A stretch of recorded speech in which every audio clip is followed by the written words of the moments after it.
Marcos Leite did. In fact, Marcos led at the 1972 Munich Olympic Games. Marcos averaged 16 points and 11 rebounds, including a 20-point performance against the United States Olympic team.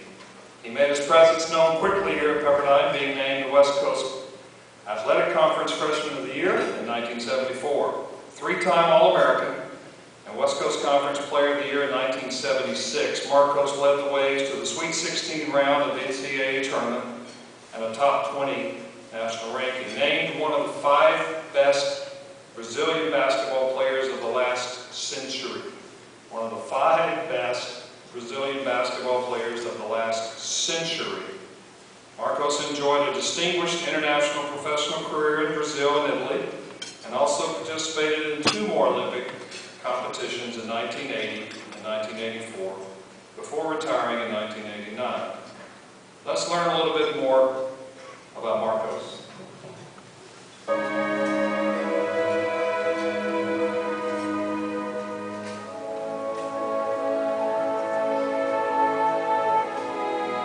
Get a postcard from a coach that's coaching in Rio that has an interest in a kid named Marcos Leite. This guy gets off the plane from Rio. Who is he, you know? And he can't speak English, you know.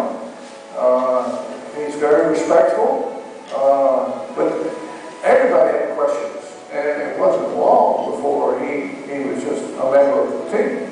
And that's because of his, you know, him being, again, the salt of the earth, just a wonderful human being.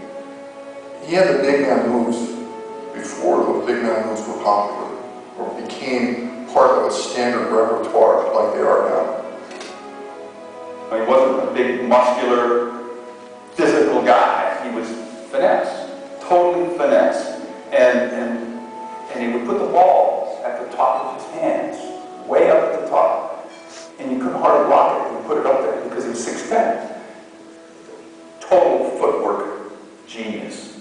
I mean, he could have patented some of his moves, I mean, because he had fantastic footwork and good hands. But he was basically a high post player. So we ran offense as springing loose at the high post most of the time, sometimes the low post, but once he got at the high post, our players around the perimeter knew, A, he was a good passer, and they knew that he could take it to the hole. Great ball fake, pump fake.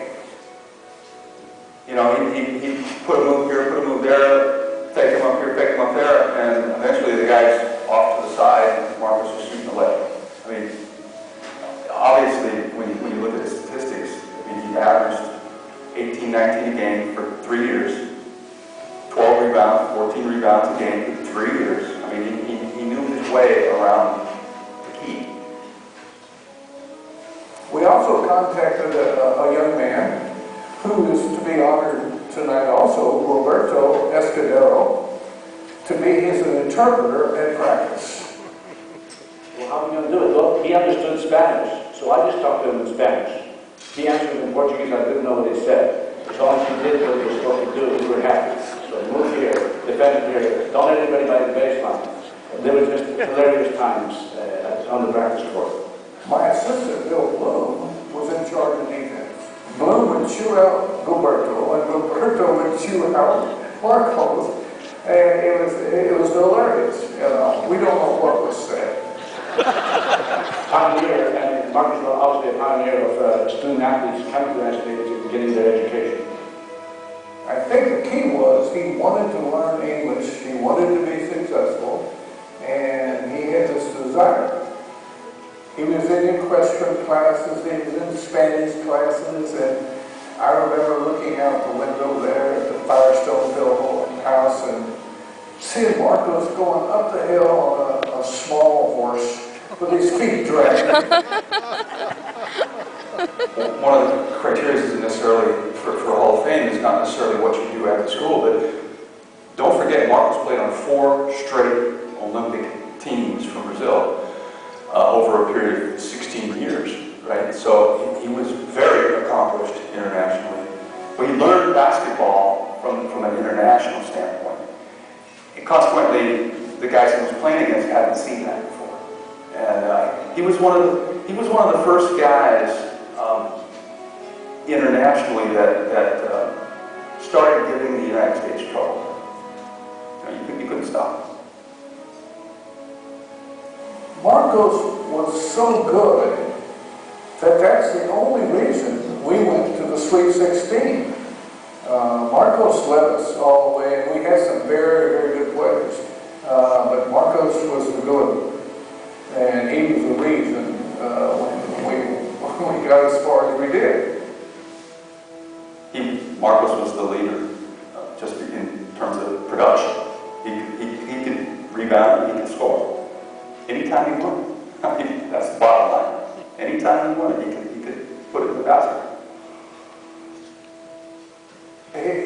He was the salt of the earth. I mean, he was just a wonderful person. Everybody he come in contact with, he was well loved.